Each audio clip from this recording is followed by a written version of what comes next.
tous, merci d'être au rendez-vous pour cette nouvelle édition sur Monaco Info. Voici les titres qui font l'actualité en principauté. Le chapiteau de Fontvieille a accueilli des élèves des écoles de la Principauté pour une journée pédagogique. L'occasion d'en savoir plus sur les dessous du Festival international du cirque. Nous reviendrons sur la conférence de la Monaco Méditerranée Foundation qui avait pour thème la présidentielle 2017 et les médias. Quelle perspective! Alors que le Festival international du cirque vient de dévoiler son palmarès, la 41e édition se poursuit jusqu'à dimanche du côté de Fontvieille. Et en marge de cet événement, plusieurs opérations ont été organisées. La dernière en date s'est déroulée ce jeudi avec des enfants des écoles de la Principauté pour une journée pédagogique. Dominique Poulain vous en dit plus. Pas d'école ce jeudi matin pour les écoliers de la Principauté. Direction les gradins du chapiteau de Fontvieille pour vivre les coulisses du cirque. Pour la 5e année consécutive, les élèves des classes de grande section de maternelle et ceux des classes de CM1 et CM2 assistent à une représentation pédagogique. L'objectif est de les sensibiliser au métier du cirque. On a voulu mettre à l'honneur les arts du cirque et patrimoine. Donc on a décidé de monter un dispositif pédagogique, bien entendu en partenariat avec le cirque de Monaco et que préside bien sûr la princesse Stéphanie. Et depuis 2012, c'est un véritable engouement pour nos élèves parce que non seulement pendant la période du cirque, ils font des ateliers pédagogiques, ils font aussi par exemple des ateliers de mime, des ateliers de jonglage, des ateliers d'art plastique. C'est eux-mêmes qui fabriquent le prix que je donne à la New Generation. Et du coup, à la fois, il y a des enfants qui n'ont pas les moyens d'aller au cirque. Et c'est l'occasion pour tous les enfants de Monaco d'aller au moins une fois au cirque. C'est pour ça que j'ai eu cette idée. Au total, ce sont 34 classes, près de 800 enfants qui assistent dans la joie et la bonne humeur au spectacle. Tous les ingrédients sont réunis pour permettre aux élèves de passer un bon moment. Le jeune public salue comme il se doit les performances du trio Izvesk, la souplesse d'Anastasia, de Daria et de Christina. Toutes les trois âgées seulement de 6 ans. Autre numéro qui marque les esprits, celui de l'éléphante. Et le clou de la réussite est lorsqu'elle joue au ballon et tente d'imiter Falcao. Et même si beaucoup de numéros sont connus, les enfants sont émerveillés de les voir se dérouler sous leurs yeux. L'éléphant. Pourquoi tu as aimé l'éléphant? Parce qu'avec le cerceau, il tourne. Et moi, j'aime bien quand ça tourne. C'était vraiment bien. Ça me donne envie d'aller le voir. Parce que pour l'instant, je l'ai toujours pas vu. Donc, ça me donne envie. Surtout les 3 petites filles, mais sinon, j'ai tout aimé. Pourquoi tu aimais les 3 petites filles? Parce qu'elles faisaient des choses incroyables.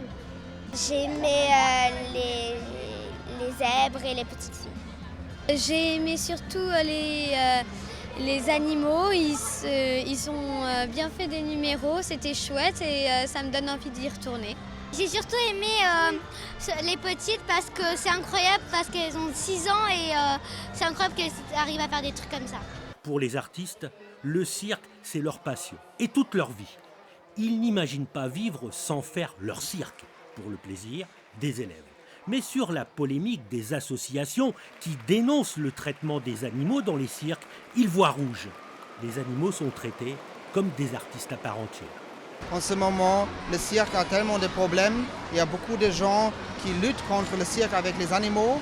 Mais l'importance est, beaucoup de gens qui disent quelque chose contre les animaux au cirque, ils n'étaient jamais au cirque. Ils n'ont pas vu la vérité, ils n'ont pas vraiment vu le travail qui est derrière la performance, qui est derrière les numéros.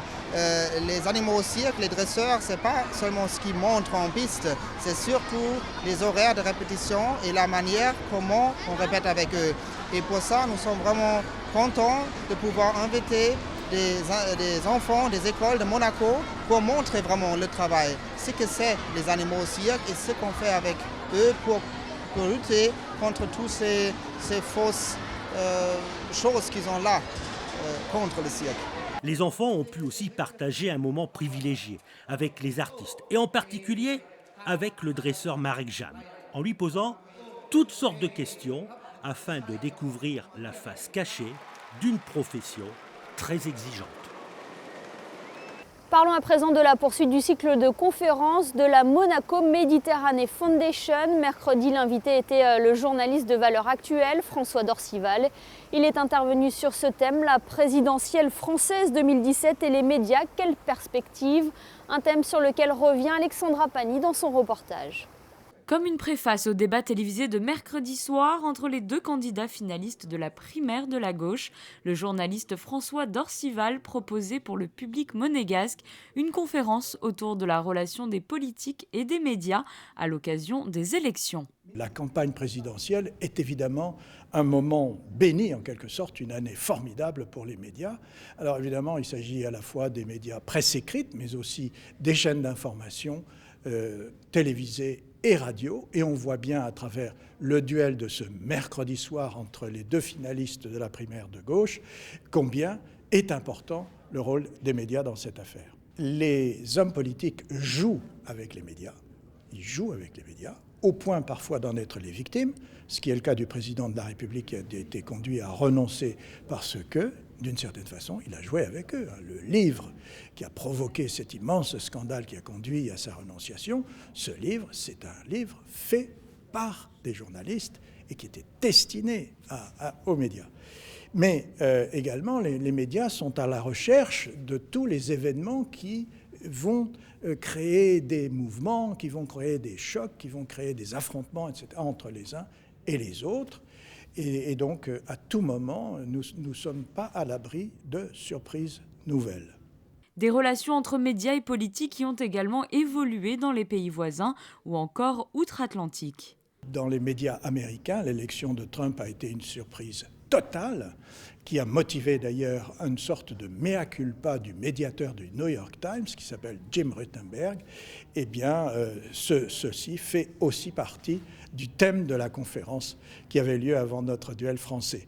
Mais évidemment, on va d'abord parler de ce qui nous arrive en France, puisque c'est ça l'actualité, c'est ça qui mobilise le public. On a quelques leçons à tirer, qui consistent à beaucoup faire de terrain, au lieu de se fonder sur des idées un peu a priori, avec des préjugés de ci ou de ça, et de croire que tout est joué. Non, on a eu en 2016 deux événements considérables qui ont montré que rien n'était joué.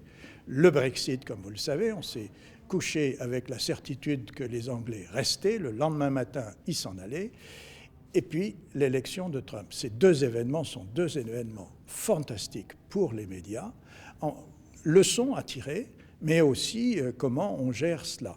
Et donc, nous avons, nous aussi, en France, la campagne présidentielle, à travers notamment les primaires, ont vu écarter à droite et maintenant à gauche des ténors.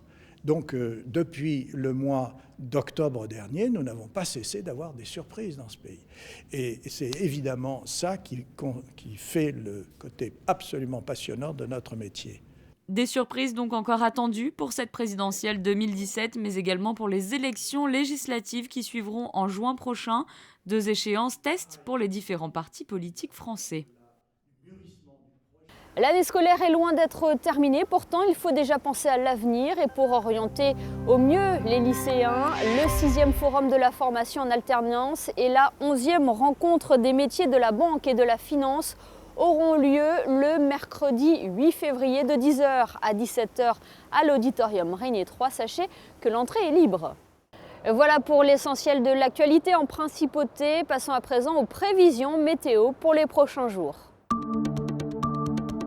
Le temps sera variable, partagé entre nuages et éclaircies vendredi. Les températures seront clémentes, elles varieront entre 10 et 14 degrés. Le ciel sera incertain ce week-end avec samedi un faible risque d'averses, notamment le matin. Le mercure sera stationnaire. Maintien d'un temps sec et assez beau. Lundi, mardi, le soleil se fera timide sans détérioration notable du temps. Cette tendance devrait se confirmer mercredi avec des températures agréables. Il fera un maximum de 14 degrés. Ce journal est à présent terminé. Merci de nous avoir suivis. Dans quelques instants, retrouvez la suite de vos programmes sur Monaco Info. À très bientôt.